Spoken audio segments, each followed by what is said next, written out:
Hi friends, ఈ వీడియోలో మనము రోజువారీ రాశి ఫలాలలో కుంభరాశి వారి గురించి తెలుసుకుందాం. అంతకన్నా ముందు చిన్న రిక్వెస్ట్ ఫ్రెండ్స్, ఈ వీడియో నచ్చినట్లయితే లైక్ చేయండి, షేర్ చేయండి, అలాగే సబ్స్క్రైబ్ చేయడం అసలు మర్చిపోవద్దు. మీ యొక్క సపోర్ట్ నాకు ఎంతో అవసరం. ఇక కుంభరాశి విషయానికి వస్తే వస్తు వాహన లాభాలు అనేవి కనబడుతున్నవి. అలాగే దూర ప్రయాణాలు ఎవరైతే చేస్తున్నారో వాటిలో చిన్న చిన్న వాహన ప్రమాదాలు కనబడుతున్నవి. కాబట్టి తగిన జాగ్రత్తలు తీసుకోండి, వాహనానికి మరమ్మతు చేయించుకోండి, అలాగే మద్యపానం సేవించి వాహనాన్ని నడపకండి. ఇక అనుకోని వివాదాలతో ఇబ్బందులు పడే అవకాశం కనిపిస్తుంది. కళాకారులకు అనుకోని అవమానాలు అనేవి ఏర్పడతాయి, జాగ్రత్తగా ఉండండి. వ్యవసాయదారులకు పంట లాభం అనేది కనబడుతుంది. వ్యాపారస్తులకు వ్యాపారాలలో లాభాలు లభిస్తాయి. అలాగే కుటుంబ సఖ్యత అనేది ఏర్పడుతుంది. ఆర్థిక విషయాలలో కూడా కాస్త జాగ్రత్తగా ఉండండి. డబ్బులు ఇవ్వడం కానివ్వండి, తీసుకోవడం కానివ్వండి చేయకండి. ఇక కుంభరాశి వారికి సంపూర్ణమైన ఆరోగ్యం సంప్రాప్తిస్తుంది. అలాగే వ్యాపారస్తులకు నూతన వ్యాపారాన్ని ప్రారంభించడానికి మంచి రోజుగా చెప్పవచ్చు. ప్రముఖులతో పరిచయాలు మీకు అనుకున్న పనులలో విజయాన్ని సాధించేందుకు సహకరిస్తాయి. పెద్దల సలహాలు మీకు ఎంతో ఉపకరిస్తుంది. అలాగే శుభకార్యాలలో పాల్గొంటారు.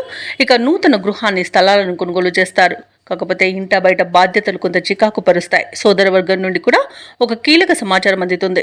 అలాగే సన్నిహితులతో కొన్ని విషయాలలో మాట పట్టింపులు కలుగుతాయి. అలాగే ధనపరమైన చికాకులు కొన్ని ఎదురయ్యే అవకాశం కనిపిస్తుంది. ఇక నిరుద్యోగుల యొక్క యత్నాలు శ్రమతో కానీ పూర్తి కావు. ఇక వ్యాపారస్తులు ఎవరైతే ఉన్నారో వారికి స్వల్ప నష్టాల సూచనలు అయితే కనిపిస్తున్నవి.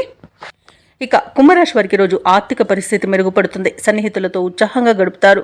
విలువైన వస్తువులను సేకరిస్తారు. సమాజంలో మరింత కీర్తి ప్రతిష్టలు దక్కుతాయి. అలాగే ఆలయాలను సందర్శిస్తారు. దేవాలయాలను సందర్శించినప్పుడు మీరు ముఖ్యంగా గుర్తుంచుకోవాల్సింది మీ ఇష్టదైవం యొక్క ఆరాధన అనేది మీకు మంచి చేస్తుంది. కాబట్టి తప్పకుండా దిశగా ప్రయత్నించండి. ఇక వ్యాపార వాణిజ్యవేత్తలు ఎవరైతే ఉన్నారో వారి యొక్క వ్యాపార లక్ష్యాల కోసం యత్నిస్తారు. ప్రభుత్వ ఉద్యోగస్తులు ఎవరైతే ఉన్నారో వారికి విధి నిర్వహణలో ప్రోత్సాహం అనేది దక్కుతుంది. ఇక రాజకీయవేత్తలకు, కళాకారులకు విదేశీ పర్యటనలో ఉండవచ్చు. సాంకేతిక నిపుణుల యొక్క ప్రతిభ అనేది బయటపడుతుంది. ఇక ముఖ్యంగా విద్యార్థులు వచ్చిన అవకాశాలను సద్వినియోగం చేసుకోవాలి, లేకపోతే చేజారే అవకాశం కనిపిస్తుంది. ముఖ్యంగా మహిళలకి సోదరులతో వివాదాలు కలిగే అవకాశం ఉంది. ఆస్తి విషయంలో గొడవ పడకండి. సామరస్యంగా పరిష్కరించుకోవడం వలన ఆశీలాభ సూచనలు కనిపిస్తున్నవి. ఇక ఈ రోజు కుంభరాశి వారికి అదృష్ట రంగు గోధుమ, ప్రతికూలమైన రంగు ఆకుపచ్చ, అదృష్ట సంఖ్య 8.